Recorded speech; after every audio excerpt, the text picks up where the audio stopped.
isniintan maanta ahayd ayaa madaxweynaha dowladda federaalka mudane maxamed cabdulaahi farmaajo waxa uu warqadaha aqoonsiga ka guddoomiyey safiirka cusub ee dalka Itoobiya u qaabilsanaan doona Soomaaliya Danjire Cabdilfataax Cabdulaahi Xasan. safiirka Jamhuuriyadda Dimuqraadiga Federaalka Itoobiya u joogi doona Muqdisho Cabdilfataax Cabdulaahi ayaana waxa uu la wadaagay madaxweyne Farmaajo fariin iyo salaan uu uga siday madaxweynaha dalka Itoobiya Marwo Sahle Woog Zawde waxaana uu uga mahadceliyay shacabka iyo dawladda Soomaaliyeed soo dhaweynta diiran ee uu kala kulmay markii uu Muqdisho yimi. agaasimaha xiriirka warbaahinta ee madaxtooyada Soomaaliya Cabdirashiid Maxamed Xaashi ayaa waxa uu ka waramaya qaabkii aqoonsiga warqadaha looga guddoomay maanta safiirka Itoobiya ee Soomaaliya. maanta oo ay taariikhdu tahay 3 bisha May waxa uu madaxweynaha Jamhuuriyadda Federaalka Soomaaliya mudane Maxamed Cabdulaahi Farmaajo warqadaha aqoonsiga danjiranimo ka guddoomay safiirka cusub ee Itoobiya u fadhiyi doona dalkeena mudane Cabdilfataax Cabdulaahi Xasan.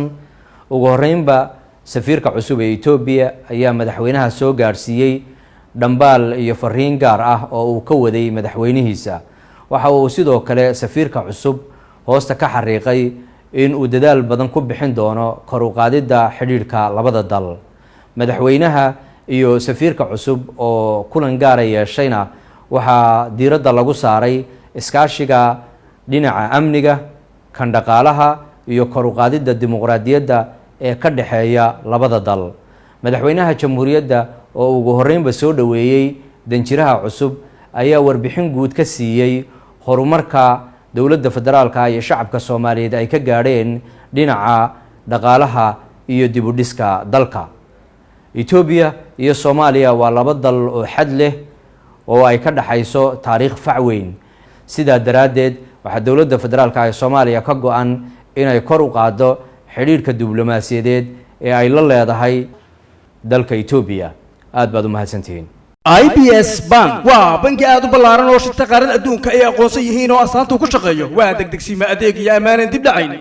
IBS Bank intaasoo qoramahan adeegyada aad ka helayso IBS Bank imanka waxay soo kordhiyeen Dalmar Wall Elite Mastercard. haddaad Aasiya joogtay Asia aad u socdaasho ama Yurub eeriyadeedii Oroba aad dhex marayso ama Ameerika aad u safrayso halkaad joogta adduunka adigoon bangi aadin Dalmar Wall Elite Mastercard akoonkaaga ayaad ka isticmaali kartaa ee iminka kaale u doono IBS Bank. Dalmar Elite Mastercard waxaa ku isticmaali kartaa 154 wadan iyo in ka badan 450 magaalo oo caalamka ah. sidoo kale raboorada caalamiga ah adiga iyo qofka kula socdaba waxaad qaybta VIP lounge aad ku helaysaan si free ah. Dalmar Elite Mastercard waxaad uga maarmi doontaa inaad tagto bangi wuxuuna kuu fududeyn doonaa ganacsigaaga goob kastood ka joogta dunida. waxaa kale oo aad ka heli kartaa IBS Bank Dalmar Mastercard oo loogu talagalay haweenka adigoo heli doona discount 20% waxaadna ka helaysaa ganacsiyada bahwadaagta la ah IBS Bank. kulmiye Mastercard waxaa loogu talagalay ardayda waxbarata. kaafiye Mastercard waxaa loogu talagalay ganacsatada kuwa yaryar iyo kuwa heerka dhexe ah. adeega 3D Secure oo kugu soo dhici doona mobilka ama emailka. waxaa kale oo IBS Bank aad ka helaysaa mobile bank iyo online bank. IBS Bank kala xiriir lambarka shaashada kaaga muuqda.